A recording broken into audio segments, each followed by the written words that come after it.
Shubor nakaslem jong unongsan hima. Superintendent of Police ka East Khasi Hills uba Vivek Siem ula pentip balaweng kamno Shipor ya uwe sub-inspector mat saungut ki pulit langrut ki batrei hathanat sora. Kani gajing syaweng kam jugini ki pulit kadai halor gajing torti jongki bantiat bat syo yu khna wadang khat khandai snam karata hathanat sora. Kat kom ka kerwo balapha do ba Vivek Siem laong ba urang ba snong kamau ki Siem ula ujor dag ejahar hathanat sora persya yu we khna uba kerteng u getwen jerwa khat khandai snam karata.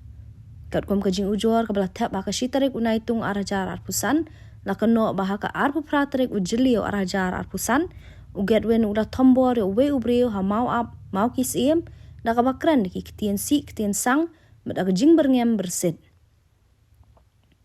Kum juru teu khna ula pen I ka bentalong shenrang jong u hakmat ki pat ba kabala penong ki pat ba ban shep tieng bat le ran la ong ru ba wat haba la khat da dor ba snong mau ki Siem arsin u getwen shim lawan halor kani ka jing ujor la penrung da ke sa sora police station case number not khandai arpau arpusan hapo ki kendon iwei lai ar khandai henriu e jongka Bharatiya Nyaya Sanhita. Vivek ulaya thuru baha ka artere unai tung araja arpusan hakapor khandai baji menmit. Ki pulit kilayo jing tip ba ugetwen udan halaying.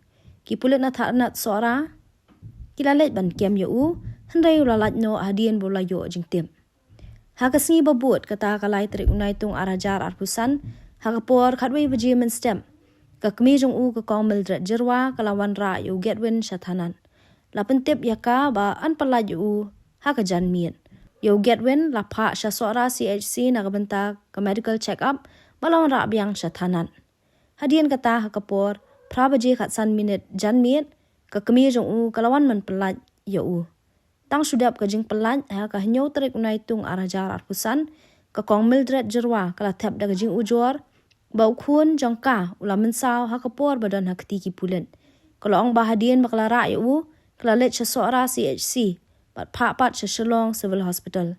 Kelapan pau baki jing mensau kamet ukun jongka, kidai negi jing pen mensau ki pulen.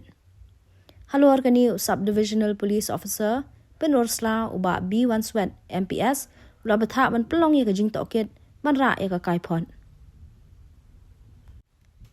Ha ka khandai terik unai tung arhajar arpusan, kat kom ka kaipot balara do SDPO laweng kamno Shipor yo uwe sub-inspector bat saungut ki UB constables batrei ha sora police station.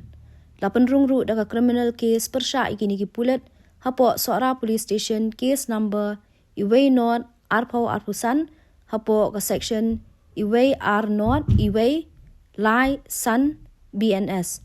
Shu uba Vivek Siem ula ong ba kani ka jing tokit lapha ha we pat upulet officer nak we pat kathanan ban penong ya kajing toket ka bahok bar ka baklem don ya kanu kajing sha shiliang uba Vivek Siem lapan bana ba ki pulet ka jela ki treshi tom ban kintiyo ya ka hok long try bar kajing ket kli hapo ka tanat pulen ula ban rap ru da ka baong ba unda shim khia ya kinu kinok tre ki balap badon kti ha ka kambi an lani ki pendon kam bakla ya ka bor.